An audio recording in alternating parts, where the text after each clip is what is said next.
Good morning, dear students. My name is Ferhan Mazher, and today is 11th of April 2021. I am right now working on the subject of physics, and today we have set our hearts to solve October-November 2010 paper, the physics paper. This is theory paper. We call it paper 2.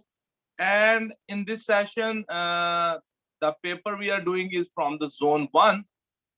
So in this session, in this video, we will be solving the section A of this paper. The section B of this paper you can find in another video. So let's start today's topic, and here we go. So on your screen we have this is October, November 2010 to 1, and this is paper from zone 1. So let's start. This paper is of 1 hour 45 minutes, and in this session we are working on the zone 1, on the section A of this paper. So here we go. The first question is on your screen. He says that the window cleaner drops a sponge from the balcony of a hotel at the time t is equal to 0. Figure 1.1 is the speed time graph for the motion of the sponge. You see, this is a speed time graph right now showing on your screen. On the y-axis, we have speed in meters per second. On the x-axis, we have time in seconds. And remember, whenever we are working on the speed time graph, one thing which you should remember is that the speed time graph, the slope of this graph will be equals to the acceleration, or if it's negative gradient, then we call it deceleration or retardation. And the area under the graph is equals to the distance traveled. These are the two main things which you should all the time remember.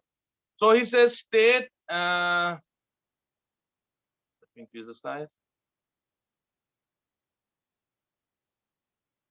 Okay, state the value of the t when the sponge is moving with the uniform speed.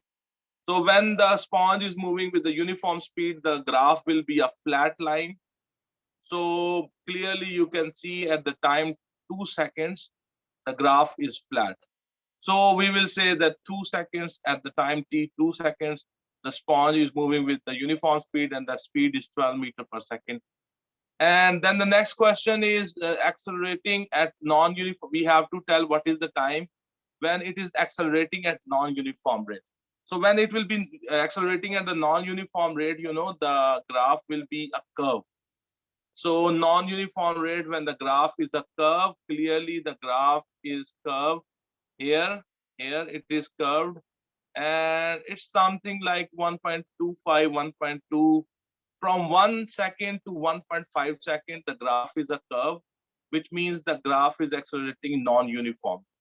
So from time 1 second to time 1.5 seconds, the graph, the sponge is falling with the non-uniform acceleration. And then the third part, he is asking you when it's decelerating. Decelerating means that the speed time graph will be coming downward. And if you look at here carefully, at the time 2.5 seconds, the graph has came down. And so at time t 2.5 seconds, the graph is showing deceleration.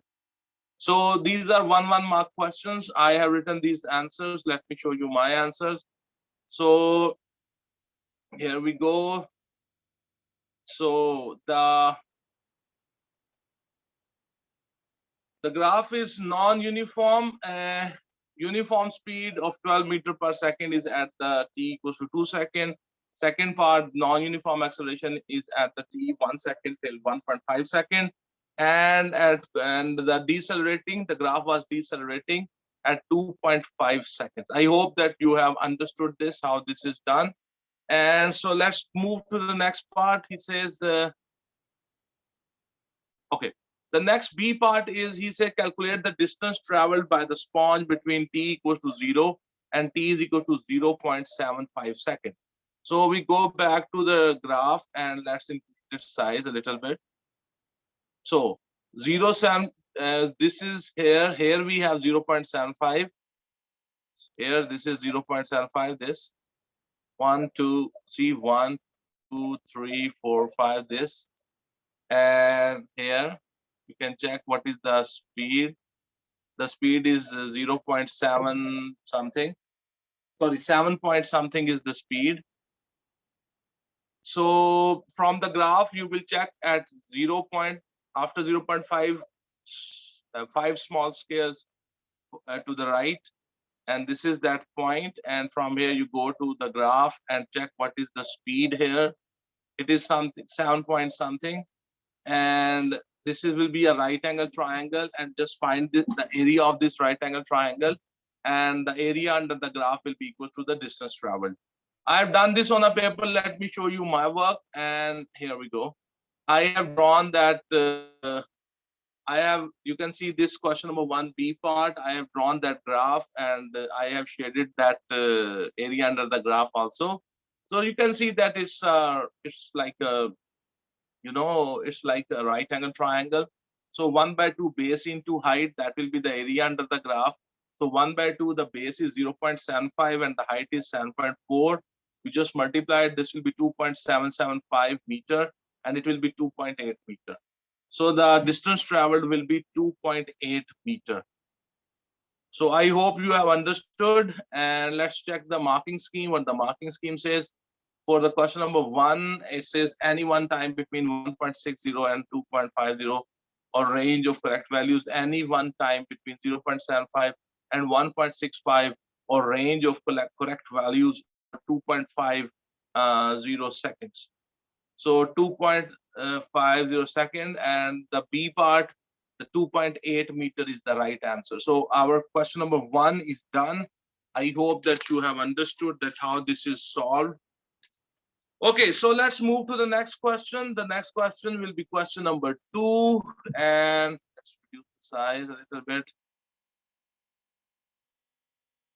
Okay, so now question number 2 is showing on your screen. It says figure 2.1 shows the planet Venus orbiting the sun in a circular orbit at constant speed. So here we have sun, and the Venus is orbiting around the sun. So the first question is, the force acting on Venus keeps it moving in a circle. State the name of this force and the object that causes it. You see the Venus is moving in a circular path, so there is centripetal force acting on it. And that centripetal force is provided by the sun, and the force of the sun provides that force, centripetal force, and we call it the gravitational pull of the sun, or the gravitational attraction of the sun. It's a 2-mark question. You have to name the force and the object that causes it. So sun is causing that force, and the force is basically the gravitational attraction of the sun, or the gravitational pull of the sun. I have written this as a 2-mark question. I have written this answer. Let me show you my answer. So now on your screen, this is showing, and here we go.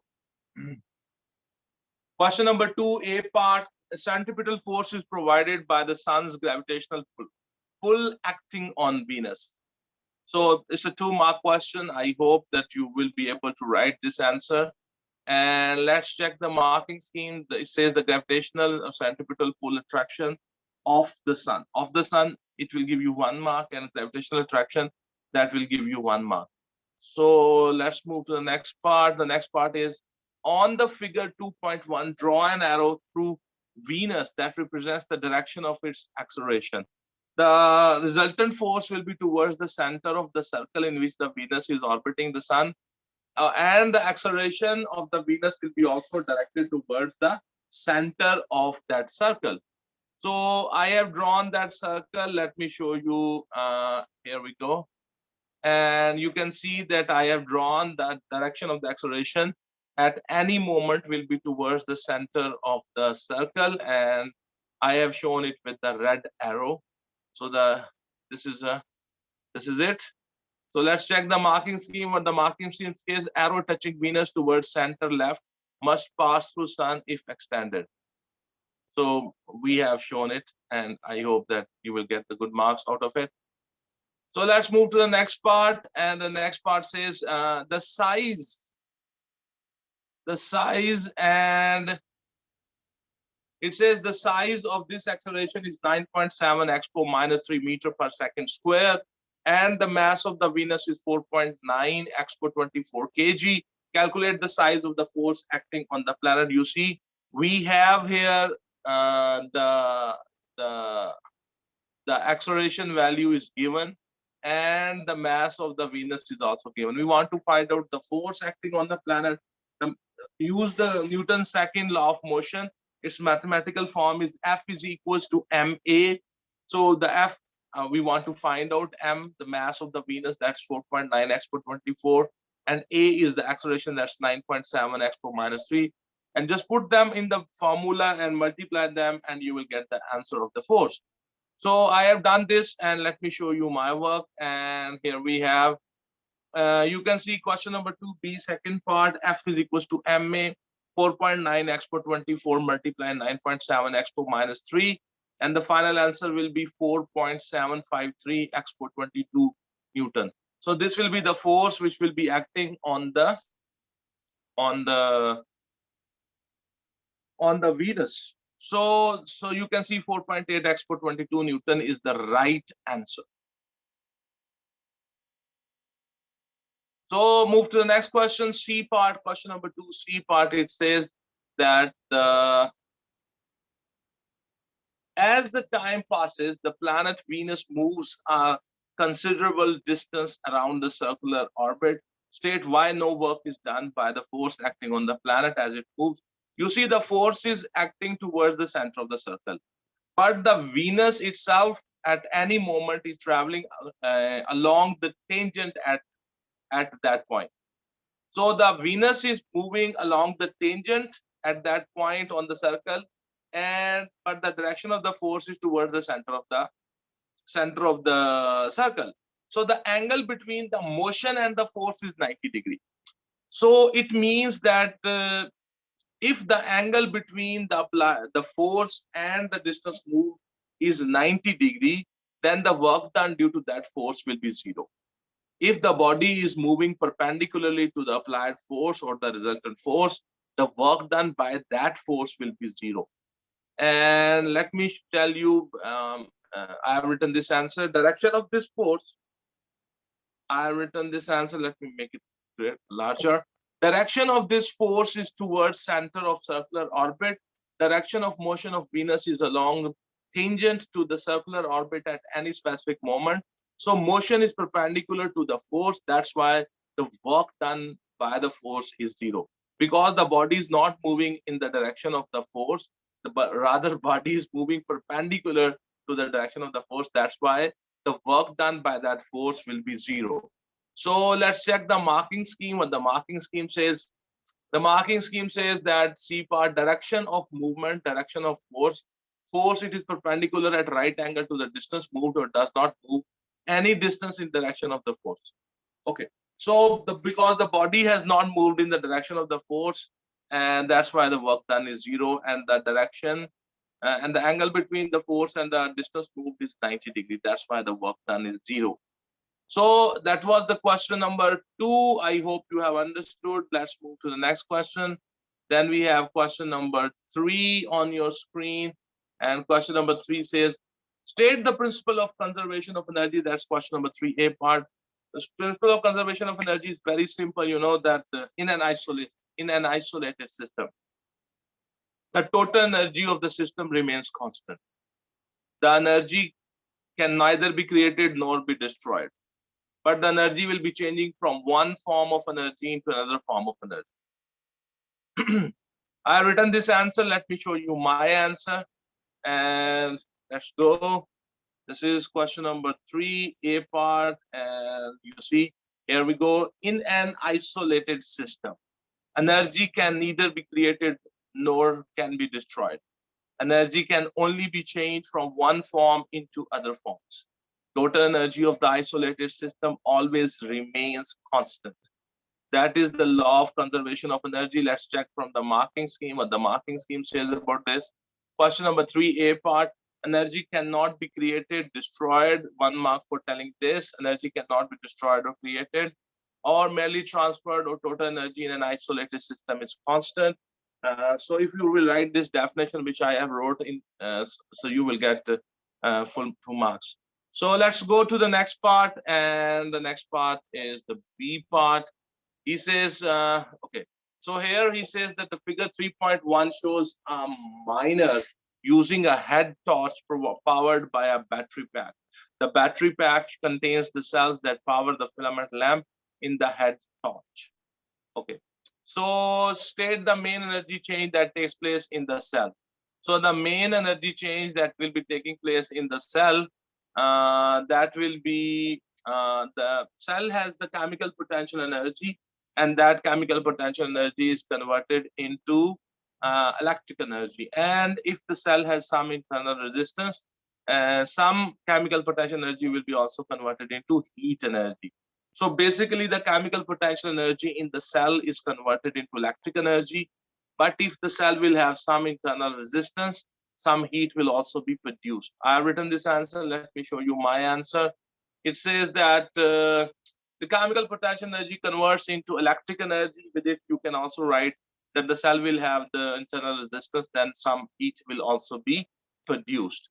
And let's check the marking scheme. What the marking scheme says. Marking scheme says the chemical potential energy at the beginning to electrical and heat at the end. It's a 2-mark question. So let's move to the next part. And the next part is state 2 different forms of energy that are produced in the filament lamp. In the filament lamp, you see the light is produced, so light energy, and the other form of energy which is produced, that will be the heat. So thermal energy is produced and the light energy is produced. A 2-mark question, very simple. We will check it later. An identical battery pack powers a different head torch that uses light emitting diodes, LEDs. Instead of the filament lamp, the 2 torches are equally bright, but the efficiency of the torch using the LEDs is much higher. State how the amount of the different forms of energy produced in the LEDs compare with the amounts produced in the filament lamp. One thing should be very clear, that the brightness of the LED and the filament lamp both are same, but you see that efficiency of the LED is higher. What does this mean? This means that the LED will be producing the same amount of light, but very less amount of thermal energy.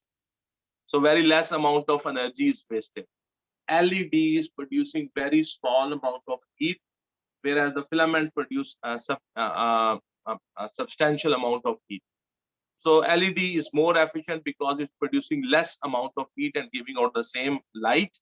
Another way of telling this can be that the LED takes less electrical energy as compared to the filament lamp. That's why the LEDs are more efficient.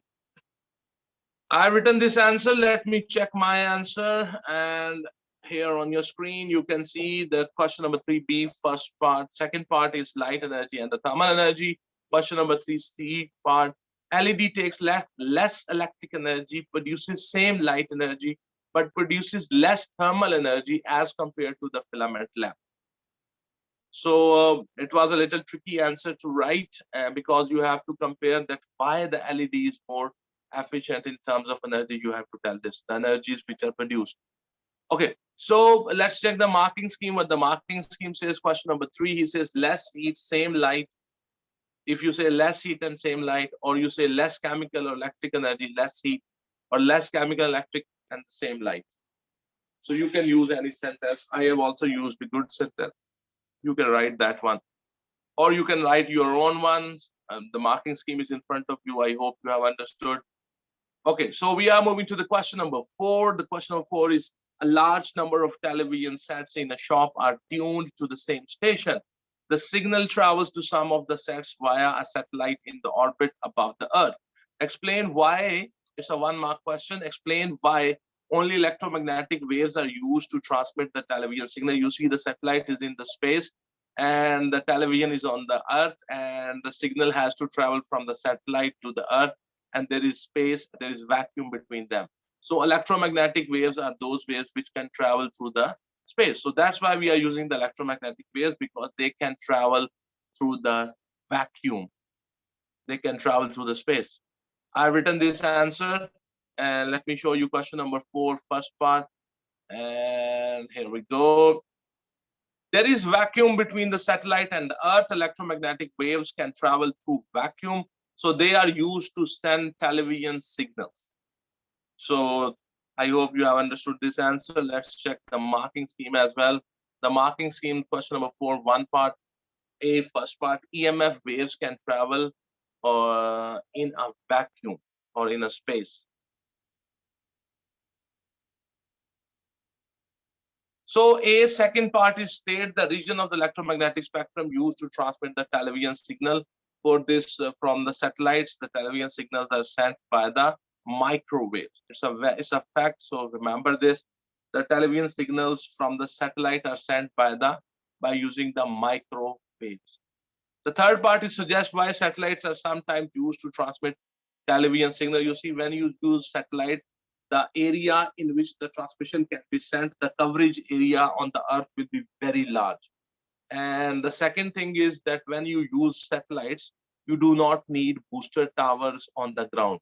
You do not need infrastructure on the ground. All you need is a dish and a decoder. So less structure is required on the ground. I've written this answer, and let me read. Question number 4A, third part. Microwaves are used to send television signals. Question number 4A, third part. I think the second part. Third part now. The first one was the second part. Coverage area becomes very large. On the ground, boosters and towers are not required. Only a dish and decoder is required. So hopefully you can write this answer. So let's check the marking scheme, what the marking scheme says about this answer. Okay, so question number 4, microwaves. Microwaves are used. Second part, third part is greater coverage and less ground-based infrastructure. I mean, those towers, those boosters, they are not needed. And there will be less obstruction because the signal is coming from the from the space, so there will be no obstruction. Okay, so let's move to the next part. He says, let me increase the size. The other television sets receive the signal directly from a ground-based transmitter very near to the shop. A salesman noticed that the signal sent via the satellite arrives 0.24 seconds later, and the signal sent directly to the other television sets. The speed of electromagnetic waves is 3 × 8 meters per second. Calculate the distance traveled by the television signal in 0.24 seconds. Very easy question. The speed is given, the time is given. You just have to find out the distance. The formula is distance is equals to speed multiplied time. Distance is equals to speed multiplied time. The time and the speed, they both are given. Just multiply them on your calculator and you will get the answer. I have done this on a paper. Let me show you my work. Distance is equals to speed multiplied time, and 3 × 8 multiplies 0.24 equals to, and your final answer will be 7.2 × 7 meter. 7.2 × 7 meter will be the final answer. So let's check the marking scheme. What the marking scheme says, 7.2 × 7 meter will be the right answer. Because this is in meters, you can also convert it into kilometers. Just divide it with the 10⁻³ and it will be converted into kilometers. So that was question number 4. Okay, so now we move to the question number 5, and here we have question number 5 is on your screen. A motor car has a 12-volt electric supply. Figure 5.1 shows a heating element in the rear window. This heater uses a current of 35 ampere from the supply. Calculate the power developed by the heater. So the question is, calculate the power developed by the heater. So if you want to find out the power developed by the heater, it's a 2-mark question. The electric power, the formula is very simple. P is equals to IV. The P equals to IV. I is given, that's 35 ampere. V is given 12 volts. Simply multiply them, you will get the electric power. So I've done this numerical. It's a 2-mark numerical. Let me show you my work. And here we go. So my work, question number 5A, first part. P is equals to IV. So P will be equals to 35 ampere multiplied 12 volt. So it will be 420 watt. So it will be 420 watt. So I hope you have understood this, and we will check his marking scheme at the end. So we can do the next question. He said, find out the energy, the electric energy. You know, the formula for the electric energy is IVT, or you can say power multiplied time. The power or IV product we have already calculated. That's 420 multiply 1. The time is 2 minutes. He gave the, let me read the question first for you. The next question is, he said the thermal energy or heat generated by the heater in the 2 minutes, that will be power multiplied time. But the time we will take in seconds. So 2 minutes in seconds, it will be 120 seconds. So very simple. It's a 3-mark numerical. IVT multiplied T, power multiplied time, and 420 watt multiply 120 second, and 40400 joules will be the energy. So I hope you have understood this, and let's check the next one. The next numerical is on one cold morning, the rear window of this car is covered in ice. The ice has a specific latent heat of fusion of 330 joules per gram. Calculate the maximum mass of the ice that this heater melts in 2 minutes. So when there is a state change involved, the formula is heat is equals to M multiply L, where M is the mass. We want to find out that. We already know how much is the energy provided to or heat provided by the heater. We know the amount of heat. We know the latent heat, which is represented in the formula by the L, and mass we want to find out. So I have written this, and it's a 2-mark numerical, very easy. Heat is equals to ML. When the state change is taking place, we use the formula heat is equals to ML. The M, if you want to find out, then formula will become heat divided by L. So heat value provided by the heater is 50400, and the latent is 330. And when you divide it, the answer will be 152.7 gram. 152.7 gram. So this is how this is done. And let's check the marking scheme. And what the marking scheme says, we will check our answers. So we have question number 5. The first answer was 420 watt. That is right. Second answer is 5.04 x per 4 joules. That is also right. And the last answer is 152 grams. That is also right. So our answers are perfect. So the next part on this question is, state 2 reasons why the actual quantity of the ice melted in 2 minutes may be less than the value calculated. We calculated that if you provide this much heat, the ice melted will be 152 grams. But in reality, the ice melted will be less than this value. Why? Because you see, there can be many reasons. One reason, very simple. The ice, we suppose that the ice is at 0 degrees centigrade. The heat we provided is used as the latent heat of fusion, but that might be the case. The ice might be not at 0 degrees centigrade. Its temperature might be less than 0 degrees centigrade. If the temperature is, let's say, suppose if the temperature is -5 degrees centigrade, the heater will first have to raise the temperature of the ice from -5 to 0 degrees centigrade. So the reason you will write here, the ice might be colder than 0 degrees centigrade. So you have to provide the energy to raise its temperature to its melting point. Another reason can be that some heat provided by the heater will be lost to the surrounding directly, and some heat will be absorbed by the window glass, and the temperature of the window glass will rise. I've written this answer. These can be some reasons that why the amount of ice melted will be not that which we have calculated in the practical life. The ice melted will be less than 152 grams. The reasons can be ice might be colder. Ice might be colder than its melting point, so energy used to raise its temperature to the melting point. And the second point which I have written is some heat is also used to raise the temperature of the window's glass. So I hope that you have understood this, and let's check the marking scheme, what the marking scheme says about this part. Okay, so here it's not the marking scheme. Here we have the marking scheme. Question number 4B, last part. Heat lost to the glass, air, wires, water surroundings. 1 mark for this. and ice below 0 degrees centigrade. So we have written both our our reasons are good, and they can secure the good marks out of this. Okay, so we have then the next part, and then let's move to the next question. That's question number 6. He says, figure 6.1 shows the coil of a loudspeaker attached to a cardboard cone. One pole of a stationary cylindrical magnet lies near to the coil. And his question is, okay, let's bring it here. And the question is, there is an alternating current in the coil of the loudspeaker.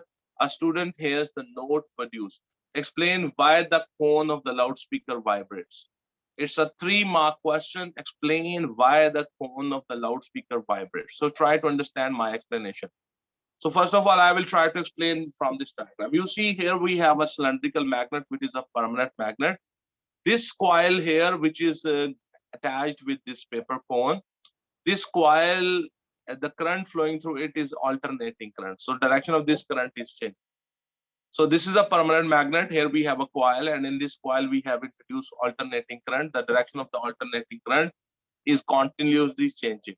Now you see here this magnet is a permanent magnet, and its magnetic lines are passing through this coil. So this coil is inside the magnetic field of this cylindrical magnet. You see, if you take one turn, there are many turns, but just consider one turn of this coil. If you take one turn of this coil, that is like a conductor, a current carrying conductor placed in a magnetic field. If you have a current carrying conductor placed in a magnetic field, it will experience a force. We call this motor effect. If you have a current carrying conductor placed perpendicular to the magnetic field lines, it will automatically, it's the law of this nature, of the mother nature, that it will experience a force. That conductor will experience a force. Either it will be towards the magnet or it will be away from the magnet, whatever. But it will experience a force, and that conductor will move. We call it motor effect. And you know the direction of that force we can find out by using the left hand rule, Fleming's left hand rule, where you stretch your 3 fingers like this, mutually perpendicular to each other. FMC, FMC. Thumb is the force, this index finger is the magnetic field, and this middle finger is the current. By this thumb, I can tell you the direction of that force also. So basically what is happening, the coil, the turn of the coil, that's a conductor, a current carrying conductor placed in a magnetic field, and it experiences a force due to the motor effect. And because the direction of the current flowing through that coil is alternating, and its direction is reverses continuously, it's reversing, periodically it's reversing. So when the direction of the current will reverse, the direction of the force will also reverse. So that's why the cone is vibrating. This is one way of explaining this whole scenario. Another way of explaining or describing this is that why the cone is vibrating is that when you provide current to this coil will become electromagnet. So the end here, the end of the coil, the left end of the coil, which is near to the south end of this cylindrical magnet, if it will become south, it will be repelled. So the cone will go to the right. It will move to the right. So when the direction of the current will change, then this left end of the coil will become north. And then it will be attracted to the south of the cylindrical magnet. Then the cone will move backward. So this, due to the electromagnet formed on this coil, it is sometimes attracted, and when the direction of the current will reverse, it will be repelled by the cylindrical magnet. So that's why the cone will be vibrating. So these are 2 different approaches of explaining that thing.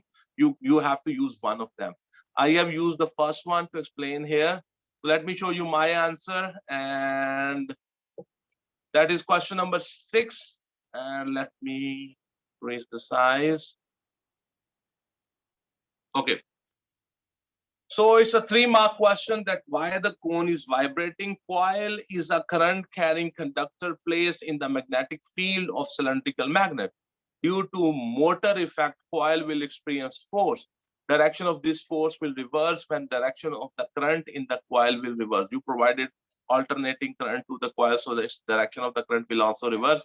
When the direction of the current will reverse, the direction of the force will also reverse. It's a 3-mark question. I hope you have understood. So let's check the marking scheme, what the marking scheme says about this question. And question number 6, first A part, first portion. Current in the magnetic field or motor effect, left hand rule or coil is magnet, produces force on the current, direction changes or coil moves, or repulsion and attraction, force changes direction backwards and forward. So that's why when the force is changed, it will be moving forward, backward, forward, backward, forward, backward. So it's a 3-mark question. Look, have a good look on this marking scheme, the 3 points which you have to write, or if you write what I wrote, then even then you will get good marks. So let's move to the next part. The next part is the second part is explain how the vibrating cone produces sound waves in the air. Very simple. You see the air particles, which are the layers of the air or the molecules of the air, or the particles of the air which are near this cone. When this cone will move towards the right about its mean position, and those air molecules will move close to each other. A high pressure will be created, we will call it compression. And when the cone will move to the left of its mean position, the cone will be vibrating. When the cone will move to the left of its mean position, and the air molecules adjacent to this cone, or the layers of the air which are adjacent to this cone, its molecules will move away from each other. A low pressure will be created in them. It's like a rarefaction. So when the cone will continue moving to the left of the mean position, its mean position, and to the right of its mean position, it will create compressions and rarefactions in its adjacent air. And those compressions and rarefactions will travel in the air, and that will be a longitudinal wave, and this is how the sound is produced in the air. Let me show you my answer. This is the second part. Very famous answer. It's many times came in the paper, where you have to write that how the cone will make sound waves in the air. When the cone vibrates and moves to the right, it moves the adjacent air molecules closer. When the cone vibrates and moves to the left, the adjacent air molecules will move away from each other. In this way, compressions and rarefactions are produced in air, which travel away from the cone. So in the form of the longitudinal waves, these disturbances will travel. So the sound will be traveling. Okay. So let me check the next part, and then we will check the marking scheme. The last part is, he says a stronger cylindrical magnet is now used. State the difference in the note heard. If you use this here, a stronger cylindrical magnet, then the attraction and the repulsion between the coil and this will be intense, and you know the cone will move, the amplitude of this vibration of this cone will increase. So that's why the note or the sound which will be produced, it will be louder because it will have higher amplitude, and the sound note will be louder. Or you can say one thing which we have not studied yet, and that its intensity of the sound will be also larger or higher, you can say. So the sound will be louder. Note will be loud. No, note means the sound. It will be louder. Let me check the marking scheme for these two parts. You see, question number 6A, second part, air atom molecules particles next to cone vibrate. That's 1 mark. Compressions and rarefactions or high and low pressure will be created in them, or vibrations passed on or longitudinal. 1 mark for telling this. And the last part is the note is louder, has greater intensity. There will be no change in the frequency. So it was good. I think now we'll move to the next question. Question number 7. So the householder installs a burglar alarm. The alarm does not operate for the first 200 seconds after it is switched on. This time delay lets the householder leave the house and lock up without setting off the alarm. The figure 7.1 is a circuit inside the burglar alarm. So he's talking about, here we have a capacitor. So the question is, initially the switch is open. The switch is now closed. Explain what happens to the potential difference across the capacitor as time passes. Okay, so when you will close this switch, you see what will happen. This upper plate of the capacitor, it is connected with the positive terminal of the battery. So here the positive charge will accumulate, sorry, and this lower plate is connected with the negative terminal of the battery. So here a negative charge will be started accumulating. So here build up of positive charge, and on the lower plate a build up of negative charge, and the potential difference at the start between the plates of the capacitor will be zero, and as the time will pass by, the charge on the upper plate, positive charge, that will increase, and the charge on the lower plate will be the negative charge. When that will increase, gradually the potential difference between the plates, that will increase, and it will touch some maximum value. The potential difference it will go up to some maximum value, and then it will stop. Okay, it will not go further. So I have written this answer, so let me show you. As the charge